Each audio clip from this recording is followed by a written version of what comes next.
Merci bien. Bonjour à tous. Je voulais vous saluer, mais saluer également les téléspectateurs et auditeurs qui nous suivent ou qui devraient nous suivre après. Mais également remercier la presse, les journalistes, vraiment d'être venus en grand nombre pour couvrir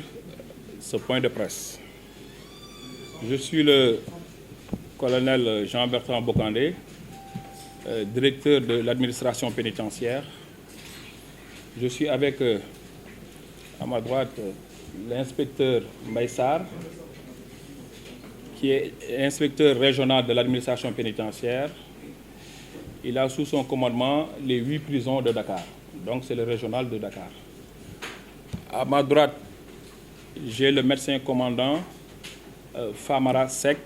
qui est médecin-chef de l'administration pénitentiaire.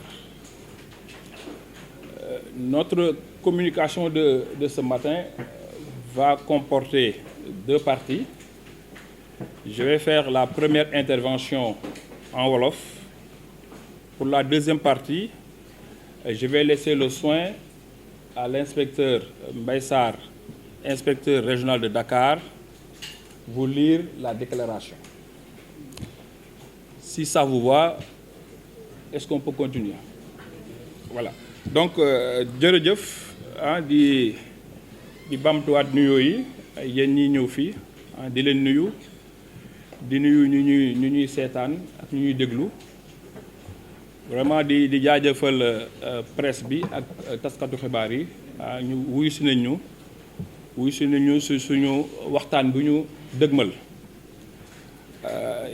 Yéen ñëpp xam ngeen lu tax ñu woote waxtaan bi fan yi kaso yi yëngatu na surtout ci côté pavillon spécial mooy maanaam affaire évasion maanaam daw suñu benn détenu bu tudd Pape Mamadou Seck. Waxtaan bi nag dañ si jublu parce que ñu bëri sax neewoon nañu ma jaru ko parce que def ngeen benn bataaxal lu ñu naan communiqué fukki fan ak benn ci weer bi ñu nekk que doyoon na. Man la leen déet xam nga waxtaan moom du mës a doy te communiqué bi bëri na ñu bokk ñoo xam ne duñu ko mën a lire man sax jot naa woote ñaari organe de presse pour vraiment ñaan leen communiqué bi dañu ko affiché léegi su leen neexee à côté ñu def seen commentaire ba mu leen wooyee itam may nañu ko ñu bi itam waxtaan pour yaatal parce que ni ñu koy waxee am na un besoin d'information ñii dañu bëgg a xam. waaw te itam ñii suñu bëggee xam il faut nga ñëw toog waxtaan ak ñoom surtout ñun ñii nga xam ne ci li ñuy liggéey xam nga nee nañ nettali ci làmmiñu borom te ñun yàlla daf ñu natoo ñuy liggéey ci kaso yi mais moomuñu ko day loo xam ne dañ ko bokk ak ñëpp dañ ko bokk ak sénégalais yi dañ ko bokk ak képp kuy dund Sénégal dañ ko bokk ak àdduna ba tax na day baax léeg-léeg ñu toog su dee réeroo dafa am ñu ñëw waxtaan wax lu ñu xalaat ci mbir bi balaa may xuus ci lu ñu fi indi bëggoon naa rappeler tuuti mission administration pénitentiaire waaw parce que kuréel la boo xam ne képp koo xam ne da nga war a dem kaso muy këyit bu la fa yóbbu da ngay nekk su suñu responsabilité donc képp ku ñu am mandat dépôt nga dem di xaar wala ñu tëj la ñu ñoo lay yore ci yore boobu tamit dañu am ñaari sas bu si njëkk mooy kaaraange bu si topp mooy réinsertion mun naa ko traduire rek mooy tabax nit nu mu duggee ci kaso bi ñu fexe ba suy génn mu tane mu changé melokaan donc kaaraange bi nag dafa yaatu kaaraange bi lu ci jiitu mooy nit bu ñu yoree warul gaañu suñu loxo warul gaañ nit mais tamit fi mu nekk ci kaso bi war a fu mun a génn. karange bi gën a yaatu loolu ndaxte ñun dañu sas képp koo xam ne dénk nañu ñu war ko dundal faj ko saa yu ko soobee waaw te du ci fay dara. donc ci gàttal loolu mooy mission karange administration pénitentiaire. réinsertion moom mooy tabaxaat xam ngeen activité de réinsertion yu ñu def yooyu du ma ko fi développer parce que du loolu sax moo tax ñu topp fi. je crois que l'aspect sécurité ci lay gën a insister. donc pour ñëw si Pape Mamadou Seck ni ngeen ko xamee yéen ñëpp dañu ko placé sous mandat de dépôt ñaar fukki fan ak juróom-ñeent ci weeru juin. deuxième cabinet bi moo ko placé sous mandat de dépôt. lu tax ñu topp ko du ma si ñëw bañ a guddal naa bàyyi inspecteur bi suy def version française bi dina leen liiral vraiment dans les détails vraiment chef d'inculpation. donc le 29 juin lañ ko placé sous mandat de dépôt pour Rebeuss. waaw pour Rebeuss, pour prison de Rebeuss, maison d'arrêt et de correction de Rebeuss. ba mu fa yegsee jour boobu def na yegsi na fa ay xaritam ay moromam ñoo xam ne ñu mu bokkul dossier ak ñu mu bokkulul dossier parce que Rebeuss day jot mandat de dépôt yu jógee tribunal Rufisque astafurlah tribunalu Pikine mais également tribunal Dakar. je crois que jour boobu ñoom ñëpp suñu leen xayma moo nañ juróomi fukk détenu. donc xam nga soo yegsee kaso sa bés bu njëkk am nañ lu ñu naan ci tubaab admission. soo ñëwee dañ lay teertu dalal la mu am procédure formalité yoo xam ne dañ koy def mooy dañ la photo laaj la noo tudd renseigner bulletin bi fiche de crue bi suñu paree ci loolu ñu xool est-ce que amoo ay objet yoo xam ne ay montre yoo xam ne de valeur yoo xam ne mënoo dema moom ci kaso bi suñu jógee ci loolu ñu xool yow ban néeg lañ lay yóbbu suñu jógee ci loolu loo xam ne am na solo mooy examen médical. képp kuy dugg kaso balaa ñu lay dugal fenn dañ lay saytu xool la examiner la am na infirmier parce que ñun fanweeru ak juróom-ñaaru kaso la ñu am. kaso bu nekk am na infirmerie ci biir boo xam ne mooy def liggéey boobu moom nag ba mu yegsee ñu examiner ko mu waxtaan ak infirmier bi ñu kii ko xool situation am ñu xam ne dafa feebar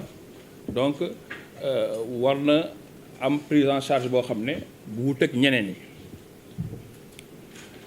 ci ëllëg si muy fanweeru fan ci weeru juin ak docteur Famara Seck ñu ne kii il faut que ñu wutal ko rendez-vous hôpital Le Dantec fu ñu dem xool ko parce que day koo xam ne li ñu gis ak lu mu ñu wax mënuñu ko jël en charge ci infirmerie ci le docteur bi wut rendez-vous hôpital Le Dantec mu am rendez-vous bi benn fan ci weeru juillet. xam nga loolu du lu yomb man xam naa ko yéen ñi sax mu leen ko am nga ñëw tey suba nga laaj rendez-vous surtout ci spécialité ñu accordé la ko loolu lay wan rek farlu ñun bu ñu am ci suñu gestion ñu dénk waaw. ñëw na tey gis nañ ne yaram bi sutante na ëllëg si ñu wutul ko rendez-vous hôpital de Dantec sutante bi nag da ko indaale parce que ñi nga dossier médical am nag xam ngeen ne c'est secret donc duma ci mën a dugg yoon mayu ma ko mais rek ci misaal gis nga lii benn bulletin d'analyse en tout cas hôpital 2021 mi ngi nii bu 2021 donc feebar moom peut-être que ñëpp mënuñ ko bañ a yëg mais kenn du ko laam-laamee parce que day loo xam ne du ko indaale. donc ba ñu amee rendez-vous bi le premier mu dem consultation ci hôpital Aristide Le Dantec consultation spécialité parce que suñu docteur bi am na spécialité am mais feebar bu Pape Modou am du spécialité am moo tax da koy orienté ci koo xam ne xam-xamam màcc na ci loolu. moo tax très souvent dama naan ñu ñuy en tout cas ñoo xam ne lu ñuy liggéey daf leen soxal que médecin Sénégal yëpp médecin détenu lañu. détenu bu feebar fu may fajoo fi ngeen di fajoo moom foofu lay fajoo daanaka hôpital Le Dantec su ñuy wax rek hôpital de référence la ci Sénégal mun naa wax sax ci sous-région bi. donc si la dem ci consultation bi médecin bi recevoir ko examiner ko médecin bu ko recevoir examiner ko nekkul administration pénitentiaire man mii sax xaw ma ko waaw xaw ma ko musuma ko gis spécialiste la mu defal ko billet d'hospitalisation bii comme ni mu la ko waxee bul photo comme ni mu la ko waxee dossier médical la waruma ko mën a partager mais dama leen koy wan nii rek au moins ngeen gis ko ba mu ko examiner xool ko ne kii ak jàngoro bu mu am na toog pavillon spécial mi ngi nii da ko bind noir sur blanc na toog pavillon spécial parce que pour mu mun ko gën a mën a gérer mayu ko sax mu dem Rebeuss parce que Rebeuss am nañu fa infirmerie am na ñoo xam ne feebar nañ mais foofu lañ leen di seetee donc ci lañ ko bàyyi pavillon spécial nag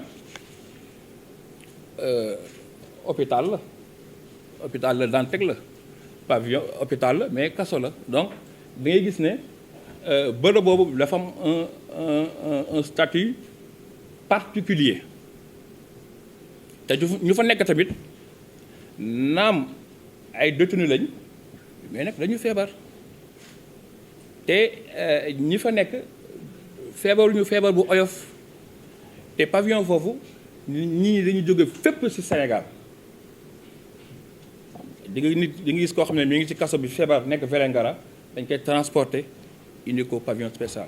kii jóge Saint-Louis kii jóge Matam kii jóge feneen dañuy indi au pavillon spécial su dee ñoom région bu ñu nekk mënuñu am prise en charge boobu te très souvent day nekk prise en charge yoo xam ne dafa diis man daje naa ay détenus yu bëri yoo xam ne su ma teg ñoom pavillon spécial dañ ma naan directeur man bëgguma grâce de lu tax mu ne dama bëgg a toog faju loolu dañuy wane que prise en charge bi au niveau du pavillon spécial des prise en charge bu diis loo xam ne ñu ko mën attan bëriwuñu ba nit ñi dañuy bëgg a toog foofu ba faju ba wër donc ci lañ ko yóbbu foofu bañ ko yóbboo foofu le premier donc soo leen seetloo Rebeuss daanaka ñaari guddi la fa def ci benn fan ñaari guddi ba mu ñëwee le 29 ci guddi la fa fanaan le 30 ñu wutal ko rendez-vous le premier mu xëy dem pavillon spécial ñu transféré ko sur billet d'hospitalisation du médecin avec bien entendu l'accord du médecin-chef de l'administration pénitentiaire ñu accepté ko foofu suivre instruction docteur bi lu ñu ko war a defal yépp ñu ko koy defal subak ngoon ci la fa nekkee ba chaque jour soins yu mu war a jot mu jot ci anam yu mu waree seulement ci guddi juróom-ñeent dem fukki fan ci weer bi ñu nekk lañ ma woo ne ma Pape Modou Seck dem na, maanaam def na ay pexem ba génn kaso bi. loolu nag mooy dëgg bi, def na ay pexem diggante le 9 le 10 juróom-ñeent jëm fukk fan ci weeru juillet def na ay pexem ba nax na ñu ko waroon saytu ba dem na. loolu mooy lu am te loolu mooy dëgg bi te mooy lu wóor. Maintenant comme ni ñu ko xamee nit moom ku nekk yaa moom sa bopp, ku nekk lu la neex nga xalaat, lu la neex nga analyser, lu la neex nga wax. loolu kenn mënu ci dara. mais ñun ñi tamit nga xam ne ñoo gént ñoo fa nekk suba ngoon di liggéey moom di fa liggéey xam ni mu demee noonu la demee.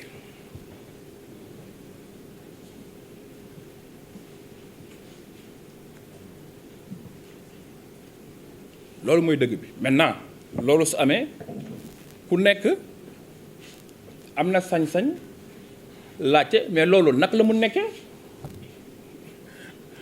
loolu tamit ku nekk am na sañ-sañ bi. donc ba affaire bi amee parce que aussi évasion maanaam ñu téye ci kaso nga rëcc ci kaso la bokk. amul kaso àdduna bu dul am évasion, mais mooy li ñu koy tuddee incident ñun bu ñuy gën a metti en tout cas ci profession bu ñu nekk. nga nekk garde wala nekk ci kaso yore ko ñu ne détenu nax na la dem na. loolu su amee rek c'est parce que yow mi yor ko seet saytu, yow mi yor ko seet am na luy sooxe sa boor. ba tax na dem bi su amee dañu koy nangu wax ko après nag def lu ñu war a def parce que lu am solo mooy ñun suñu liggéey takk der bu ñuy def nii dañuy anticiper comme ni ko tubaab di waxee lépp lu war a am ci kaso ñun xam nañ su amee lan la ñu war a def. du ñu bàyyee ba mu am ñu toog di xalaat donc évasion ba mu amee directeur bi fa nekk ak surveillant yi ñu fa nekk ñoom informé nañ seen patron koo xam ne kii mooy responsable juróom-ñetti kaso yu nekk Dakar yëpp moom mu wax ma ko man ma wax ko ku mu ko war a wax directeur bi comme dañ ko dénk juge du deuxième cabinet moo ko dénk wax na ko procureur. loolu mooy lu njëkk. loolu su weesoo mais ñu dem xool def constatation yu xool mais lii nag la mu nekkee parce que loo gis rek am na explication. dem na waaw mais naka la def ba dem loolu ñu ngi ciy saytu. am na élément yoo xam ne am nañ ko mais loo gis rek balaa ngay wax appam dafa war a jot donc def nañ constatation bi officier de police judiciaire yëg nañ ko ubbi nañu enquête administrative parce que xam nga évasion su amee ñëpp a ci am parce que c'est un délit yow mii ñu dénk surveillance bi am na ay charges yoo xam ne mën na peser sa kaw parce que ak lu munti xaw négligence moom il faut mu topp la ak lu munti xew donc ubbi nañ ak enquête administrative on a pris des mesures jël nañ ay mesures conservatoires tout le temps ñu ne waaye lan ngeen def mais am na loo xam ne tamit suñu koy def mais day yem suñu biir am na loo xam ne dafa bokk biir administration pénitentiaire léegi na mesures conservatoires yi ku nekk fu muy liggéeyee soo defee erreur wala nga juum wala nga def faute suñuy jël yenn daan yi sa kaw mais kenn du jël tama wala dem Facebook di ko fa def day loo xam ne dafay yem suñu biir li mu leen mën wax mooy jël nañ des mesures conservatoires également xam nga ne évasion fu mu amee day am enquête judiciaire day am enquête judiciaire boo xam ne tribunal moo koy saytu de ce fait que yéen mesures yu ñuy jël yëpp yu concerné agent administration pénitentiaire balaa ngeen jëg na rek am na lu ñeen daan fekk ñu place leen mandat dépôt te mandat dépôt loolu c'est une action judiciaire. Maintenant ñun sur le plan disciplinaire on a pris des mesures yoo xam ne conservatoires pour vraiment yoo xam ne moo ñuy yóbbu ci fu dëgg bi nekk xam déjà kii dem lu mu def ba dem te tamit fexe ba lu ñu daloon dootuñu dalaat xam nga tam loolu tam mu am solo ci mbir dala su la daree da nga war a xam naka la demee pour nga mën a situer responsabilité yi ku def ak ku deful ak naka la ko defee mais également da def tout ba li la daloon bu mu la dalaat jàngat bu am solo la boo xam ne ñu ngi ci nekk enquête bi nag mi ngi dox ñu ngi ci kawam am nañ ay éléments mais motagul su matee ñun dinañ ci jël ay matuwaay ba tam xool naka la ñu koy yeggalee tamit parce que du lépp tamit la ñu war a communiquer parce que tamit ñun dañu nekk ci service boo xam ne le caractère secret de la défense et de la sécurité tam dafa am solo ba mu amee tamit ci première waxtu yu jiitu yi def nañ lu ñu naan avis de recherche et d'arrestation xam nga balaa nga def communiqué ay kii yooyu il faut nga def ko ba pare parce que soo defee communiqué day gaaw a tasaaroo te ñu war a taxaw pour baare ko ñu war a taxaw pour xool fu mu nekk dañ leen di jiitu donc loolu yëpp dañu ko def ba pare soog a def communiqué bi donc police ak gendarmerie yëpp yëg nañ ci waxtu yu njëkk yi que Pape Modou Seck génn na ci kaso bi daw na waaw génn na ci kaso bi daw na te man soo leen seetloo man saa yu may wax ak ñi heureusement évasion génn daw bokkul torop ci esprit sénégalais gis nga camp pénal bi ñu nekk tey suñu bon bunt bi ne dem leen suñu bon bunt bi rek seetaan maanaam soo jëlee téeméeru pàcc juróomi ñooy dem mais ñeneen dañuy toog teggu tuuma dignement mais nag juróomi dinañ dem àdduna nag noonu la te loolu tamit il faut que ñu accepter ko